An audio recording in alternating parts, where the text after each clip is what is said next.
ఈ ముఖ్యమంత్రి మాట్లాడుతున్నాడు, ఈయనకేదో పెద్ద ఎత్తున విశ్వసనీయత ఉందని, మడమ తిప్పనని. ఒక్కసారి ఆయన మాటలు నిందాం. ఇలాంటి వాడు ఈ రాష్ట్రానికి ముఖ్యమంత్రిగా అర్హుడా అని మీకు ఒక ఆలోచన వస్తుంది. ఒక్క నిమిషం మీరు వినండి.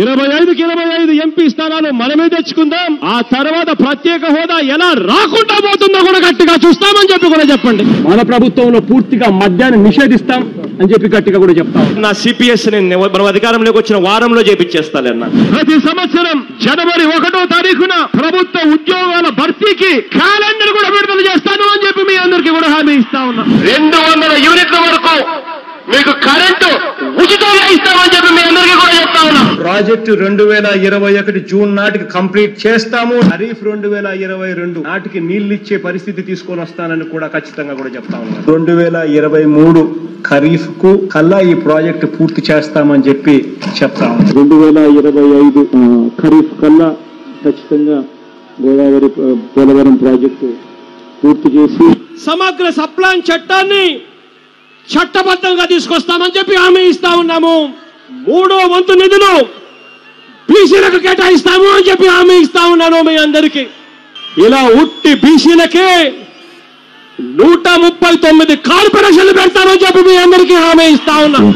భారతదేశం నుండి పలాని రేట్లకు కూడా పలాని రేట్లు అని చెప్పి రేట్లు కూడా ప్రకటిస్తాం. గిట్టుబాటు ధరకు గ్యారంటీ ఇస్తాం. విజయవాడలో క్యాపిటల్ సిటీని పెట్టడం మనస్ఫూర్తిగా మేము ఆహ్వానిస్తున్నాం. ప్రతి కాపు సోదరుడికి నేను ఇవాళ హామీ ఇచ్చి చెప్తా ఉన్నాను. చంద్రబాబు నాయుడు గారి 5 సంవత్సరాలలో ఏదైతే కాపు కార్పొరేషన్ కోసం నిధులు ఏదైతే కేటాయించాడో ఆ నిధులకు రెట్టింపు నిధులు కేటాయిస్తాను అని చెప్పి మీ అందరికీ కూడా హామీ ఇస్తా ఉన్నా. ఇది జగన్ అనే నేను మనం అధికారంలోకి వచ్చిన వెంటనే ఆ చెప్పిన 5,000 కోట్ల రూపాయలను 10,000 కోట్ల రూపాయలు ఇస్తాను అని చెప్పి నేను చెప్పడం మోసమని అడుగుతా ఉన్నా.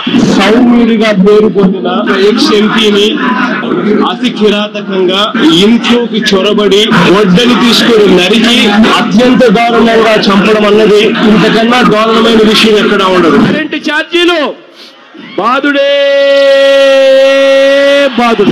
2024 ఎన్నికలు జరిగేసరికి మందరిని పూర్తిగా తీసేసిన తర్వాత మనం ఓట్లు అడుగుతామని చెప్పి